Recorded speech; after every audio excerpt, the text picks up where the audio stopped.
नमस्ते मुलांनो, कसे आहात? मजेत ना? नक्कीच मजेतच असाल. मी प्राची राजोपाध्ये आपल्याला इयत्ता 5वी बालभारती मराठी यामधील कविता 6वी माहेर ही कविता मी तुम्हाला शिकवत आहे. तर मुलांनो, या कवितेचे लेखक आहे सदाशिव माळी. आपण कवितेचे स्पष्टीकरण पाहिलेले आहेत, कविता समजून घेतलेली आहे. तर आता आपण कविताच्या वरील स्वाध्याय पाहूया. तर मुलांनो, सगळ्यांनी मी सांगेल त्याप्रमाणे तुम्ही प्रश्नांची उत्तरे लिहिण्याचा प्रयत्न करायचा आहे. आपल्या वही काढा आणि लिहिण्यास सुरुवात करा. प्रश्न पहिला, एका वाक्यात उत्तरे लिहा. प्रश्न पहिला, एका वाक्यात उत्तरे लिहा. पहिला, कवितेत कोणत्या नदीचा उल्लेख केलेला आहे? त्याचे उत्तर आहे, कवितेत तापी नदीचा उल्लेख केलेला आहे. प्रश्न दुसरा, या नदी काठच्या मातीचा प्रकार कोणता? तर त्याचं उत्तर आहे, या नदी काठची चिकण माती आहे. प्रश्न तिसरा, कवितेतील स्त्री सोजीचे लाडू कसात बांधणार आहे? तर कवितेतली स्त्री सोजीचे लाडू सेल्याच्या पदरात बांधणार आहे. प्रश्न चौथा, कवितेतील स्त्री सोजीचे लाडू घेऊन कुठे जाणार आहे? त्याचे उत्तर आहे, कवितेतील स्त्री सोजीचे लाडू घेऊन माहेरी जाणार आहे. प्रश्न पाचवा, स्त्रीचा भाऊ स्त्रीला माहेरी नेण्यासाठी कोणते वाहन आणणार आहे? त्याचे उत्तर आहे, स्त्रीला भाऊ माहेरी नेण्यासाठी रथ आणणार आहे. प्रश्न सहावा, रथला कोण झुंपणार आहे? तर रथला नंदी झुंपणार आहे. प्रश्न दुसरा, काय ते लिहा. ओटा बांधण्यासाठी उपयुक्त माती. ओटा बांधण्यासाठी कोणती उपयुक्त माती आहे? तर चिकण माती. का? तर तो ओटा मजबूत होण्यासाठी चिकण मातीचा वापर करतात, मी तुम्हाला आधी सांगितलेलं आहे. दुसरं, लाडू बांधण्यासाठी उपयुक्त पीठ कोणते? सोजीचे. तर लाडूला आपलं खूप बारीक पीठ करून चालत नाही, तर रवाळ पीठ लागतं, म्हणून त्याला काय म्हणतो आपण? सोजी म्हणतो. तिसरं, बहिणीला नेण्यासाठी भाऊ आणणार असलेले वाहन रथ. प्रश्न तिसरा, चिकण माती बघून कवितेतील माहेरवासींला एकातून एक कल्पना सुचत गेल्या. त्या कल्पना तुमच्या शब्दात क्रमाने सांगा. आता काय कल्पना सुचल्या? तर त्याचं उत्तर आहे, चिकण मातीचा ओटा, नंतर ओट्यावर जाते म्हणणे, नंतर जात्यावर सोजी दळणे, सोजीचे लाडू करणे, लाडू सेल्यात बांधणे, नंतर लाडू कुठे न्यायचे? भाऊरायला नेणे, नंतर रथ आणेल, रथाला नंदी झुंपीन, नंतर रथातून माहेरला जाईन, माहेरी दंगामस्ती करीन. असे ह्या माहेरवासींना एक एक कल्पना सुचत गेल्या. ते आपण वरीप्रमाणे सांगितलेले आहेत. कवितेत पण ह्याप्रमाणेच आलेले आहे. तुम्ही सगळ्यांनी कविता नक्की पाठ करा बरं का, म्हणजे तुम्हाला हे प्रश्नांची उत्तरं सगळी येईल. पुढे मुक्तोत्तरी प्रश्न आहे. प्रश्न पहिला, तुमच्या घरून माहेरी कोण कोण जाते? तुमच्या घरून माहेरी कोण कोण जाते? त्याचे उत्तर काय सांगाल? तुमच्याकडे तुमची आई माहेरी जात असेल, तुमची बहिणीचं लग्न झालं असेल तर बहीण पण आपली माहेरी म्हणजे बहीण सासरी जात असेल आणि ती तिकडून येत असेल त्याला आपण माहेर म्हणत असतो. म्हणजे तुमची आई माहेरी जात असते. माहेरी कोणकोणत्या गोष्टींचा आनंद घेतला जातो? तर माहेर स्वतःचे लाड घेण्यासाठी आनंद मिळवला जातो. असं आणखीन काही गोष्टी असतात जे त्या माहेरी पुरवले जातात. आता त्याच्यामध्ये भाषा अभ्यास, त्याच्यामध्ये व्याकरणातले मुद्दे आहेत. व्याकरण आहे. प्रश्न पहिला, विरुद्धार्थी शब्द लिहा. तर त्याला विरुद्ध करायचंय. एक पहिला, चांगला वाईट. दुसरा, माहेर सासर. तिसरा, राजा रंक. आता त्याच्यातला प्रश्न दुसरा आहे, तो ती लिहा. तो भाऊ ती बहीण, तो राजा ती राणी, तो पुरुष, तो स्त्री, ती स्त्री.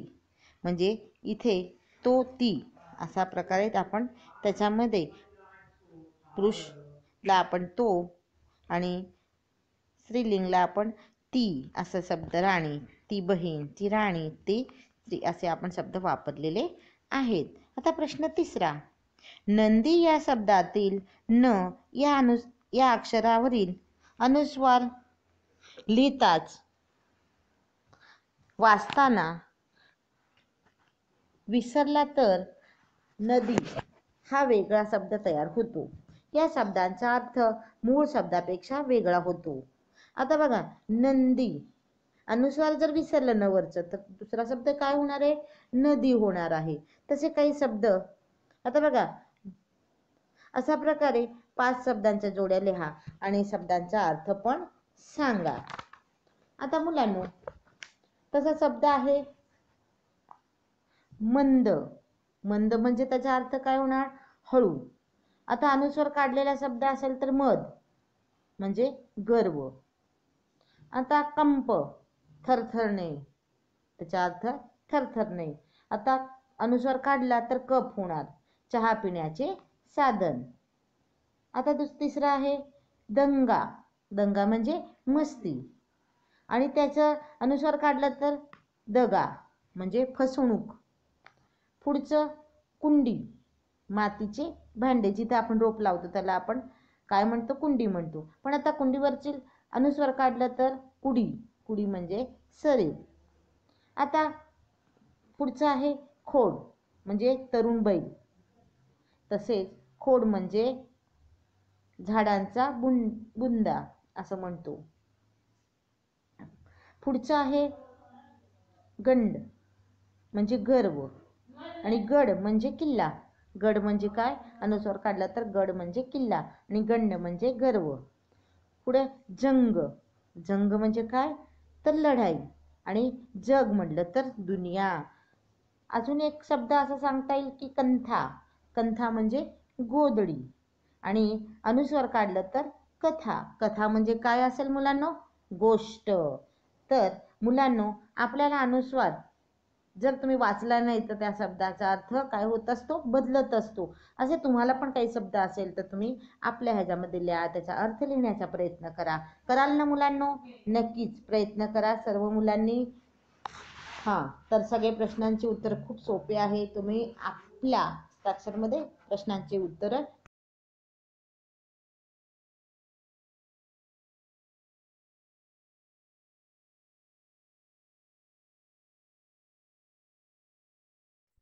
तर मुलांनो, आपण पाठावरील स्वाध्याय पाहिला. आता आपण आकरिक मूल्यमापन पाहणार आहोत. त्याच्यामध्ये प्रात्यक्षिक की चिकणमातीपासून तुमच्या आवडीची खेळणी, किल्ला बनवा. त्यासाठी तुम्ही केलेली कृतीची नोंद करा. आता तुम्ही चिकणमातीपासून काय काय खेळणी बनवता येईल किंवा आता नागपंचमी सण आलेला, तुम्ही नागोबा तयार करू शकता, वारूळ तयार करू शकता, नंतर त्याच्यामध्ये किल्ला बनवू शकता. दिवाळीमध्ये किल्ला बनवतात तसे तुम्ही आता वेगळे काही चिकणमातीपासून तुम्ही वेगळं काही बनवण्याचा प्रयत्न करा. आता उपक्रम, तुमच्या परिसरातील मातीचे वेगवेगळे नमुने गोळा करा. आता तुम्हाला माती वेगवेगळ्या पद्धतीची आपल्याला दिसते. ती काय करायचे? तुम्हाला ते नमुने गोळा करायचे आणि प्रत्येक नमुन्याचे वैशिष्ट्य व उपयोग माहिती करून घ्या. आता तुम्हाला वेगळी माती असते किंवा नुसतं चित्र जरी तुम्हाला कुठे असेल तरी तुम्ही ते चित्रांची काय करा? संग्रह करा आणि त्याचा उपयोग काय होतो हे सुद्धा तुम्ही काय करून घ्या? माहिती करून घ्या. नक्कीच. तर मुलांनो, तुम्हाला अधिक वेगळे मातीचे प्रकार तुम्हाला नक्कीच समजेल. त्यासाठी तुम्हाला हा उपक्रम खूप उपयोगी येईल. आता पुढचा उपक्रम आहे की नागपंचमीची गाणी. दसऱ्यातले भुंडला असा वेगवेगळ्या गाण्यांचा संग्रह करा. आता नागपंचमीला तुमच्या घरात मोठी आजी, आई किंवा कोण असेल त्यांच्याकडून नागपंचमीचे गाण्याचे काय करा? तुम्ही लिहिण्याचा प्रयत्न करा आणि तुम्ही पण म्हणण्याचा प्रयत्न करा. आणि आपल्या कवितामध्ये सुद्धा अशा पद्धतीची कविता आहे की जे आत्ता नागपंचमीच्या वेळी म्हणतात ते. तर तुम्ही असे ह्याचा संग्रह करा. नक्कीच 1-2 तुम्ही गाण्यांचा संग्रह करालच. आता पुढे आपण आज ह्या पाठामध्ये आपण सर्वनाम पाहणार आहोत. तर नाम म्हणजे काय? तुम्हाला माहिती की नाम एखादी वस्तू, व्यक्तीचे नाम, ह्याला आपण नाम म्हणत असतो. आता आपण सर्वनाम पाहणार आहोत की नामाऐवजी येणाऱ्या शब्दांना सर्वनाम असे म्हणतात. आता आपण एक उदाहरण देऊन तुम्हाला मी सांगणार आहे की एखादं नाव वारंवार वापरतो ते टाळण्यासाठी आपण काय करत असतो, सर्वनामाचा वापर करत असतो. आता बघा, मी एक तुम्हाला इथे परिच्छेद वाचून दाखवणार आहे, त्याच्यामध्ये आणि दुसऱ्या परिच्छेदमध्ये काय फरक आहे तुम्हाला कळेल. म्हणजे नामाऐवजी जो आपण सर्वनाम वापरून ते वेगळा पॅरेग्राफ तयार केलेला आहे ते मी तुम्हाला इथे वाचून, तुम्ही इकडे लक्ष द्या. सर्वनाम म्हणजे काय? आता परिच्छेद लक्षात ठेवा. सुधीर हुशार मुलगा आहे. सुधीरच्या बहिणीचे नाव सुमन आहे. सुधीर सुमनला सुमा म्हणतो. सुमन सुधीरला दादा म्हणते. सुधीर आणि सुमन एकाच शाळेत शिकतात. सुधीर आणि सुमन यांचा कधीच भांडणे होत नाही. सुधीर मोठा असल्याने सुधीर सुमनची काळजी घेतो. आता बघा, वरील परिच्छेदात सुधीर आणि सुमन या भावंडांचे वर्णन आलेले आहे. सुधीर व सुमन या शब्दांऐवजी दुसरे शब्द वापरून तयार केलेले पुढील परिच्छेद वाचा. आता पहिल्या पॅरेग्राफमध्ये आपण सुधीर आणि सुमन हा शब्दांचा आपण सारखा वापर केला. आता दुसऱ्या परिच्छेदमध्ये बघा, सुधीर हुशार मुलगा आहे. त्याच्या बहिणीचे नाव सुमन आहे. तो तिला सुमा म्हणतो. ती त्याला दादा म्हणते. ते एकाच शाळेत शिकतात. त्यांच्यात कधीच भांडण होत नाही. तो मोठा असल्याने तो तिची काळजी घेतो. आता बघा इथे, आता प्रत्येक वेळा सुधीर आणि सुमन टाळण्यासाठी इथे काय वापरलं आहे बघा, सुधीर हुशार मुलगा आहे. त्याच्या बहिणीचे नाव सुमन आहे. त्याचा हा शब्द वापरलाय आपण. त्याचा म्हणजे सुधीरच्या बहिणीचे नाव म्हणजे त्याचा. नंतर तो तिला सुमा म्हणतो. तो म्हणजे कोण, सुधीर. तिला म्हणजे सुमनला. ती त्याला दादा म्हणते. ती म्हणजे कोण, तर सुमन. त्याला म्हणजे तो कोण आहे, तो सुधीर. दादा म्हणते. ते एकाच शाळेत शिकतात, ते दोघंही. त्यांच्यात कधीही भांडण होत नाही. त्यांच्यात म्हणजे बघा, भांडण होत नाही. तो मोठा असल्याने तो तिची काळजी घेतो.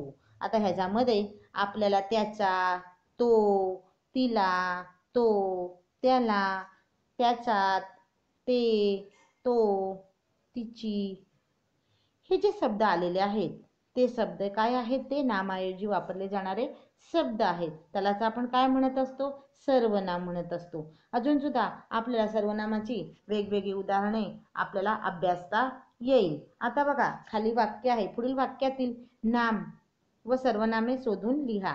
आता पहिलं आहे की तो तिला म्हणाला, मी आणि सुधीर सहलीला येणार आहे.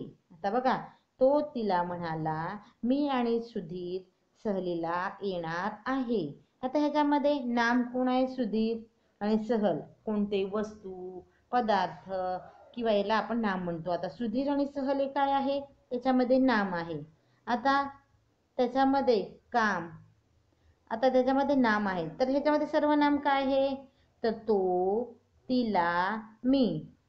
तो, तिला, मी हे काय आहेत, सर्वनाम. पहिल्या वाक्यामध्ये तो तिला म्हणाला, मी आणि सुधीर सहलीला जाणार आहे.